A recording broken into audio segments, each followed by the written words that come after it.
Bonjour, vous écoutez Décrassage, le podcast sport de l'Indépendant en compagnie de Hugo Beauvais du service des sports de l'Indépendant. Alors Hugo, des nouvelles d'Antoine Dupont ? Elles sont pas bonnes, vraiment pas bonnes pour le capitaine de l'équipe de France. Il souffre d'une fracture maxillo-zygomatique, c'est très inquiétant pour les Bleus et Fabien Galtier. On ne sait pas encore la durée de disponibilité d'Antoine Dupont, mais on sait qu'il va passer des examens complémentaires à Toulouse dans les prochaines heures pour peut-être une opération. Donc s'il y a opération, c'est une certitude qu'il ne sera pas là pour la suite de la Coupe du Monde. Mais aujourd'hui, l'équipe de France estime que c'est possible qu'il puisse revenir au moins pour la demi-finale de la compétition, donc dans un mois. Mais aujourd'hui, voilà, l'inquiétude est vraiment de mise, ce qui est dommage parce que l'équipe de France s'est imposée 96-0, une victoire historique, tout le monde pouvait être content. Mais cette blessure du capitaine de l'équipe de France vraiment est venue gâcher la fête et c'est une très mauvaise nouvelle pour les Bleus.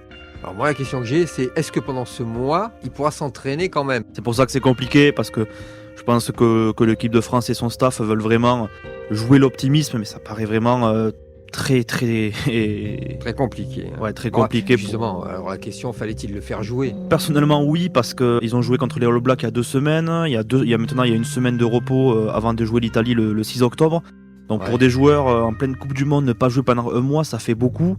Après, peut-être qu'avec le score à la mi-temps qui avait 54-0, on aurait pu le faire sortir à la mi-temps, ça aurait pas choqué, mais bon, voilà, encore une fois, ce sont des blessures sur des faits de jeu que le staff de l'équipe de France ne pouvait pas forcément prévoir dans leur plan, mais voilà, c'est vraiment une très mauvaise nouvelle pour l'équipe de France qui a déjà perdu, on le sait, Romain Tamac, notamment son compère de la charnière, donc voilà. Le staff va travailler pour le remplacer. Oui, il y a Maxime Lucu et Baptiste Couillou qui sont là pour remplacer Antoine Dupont.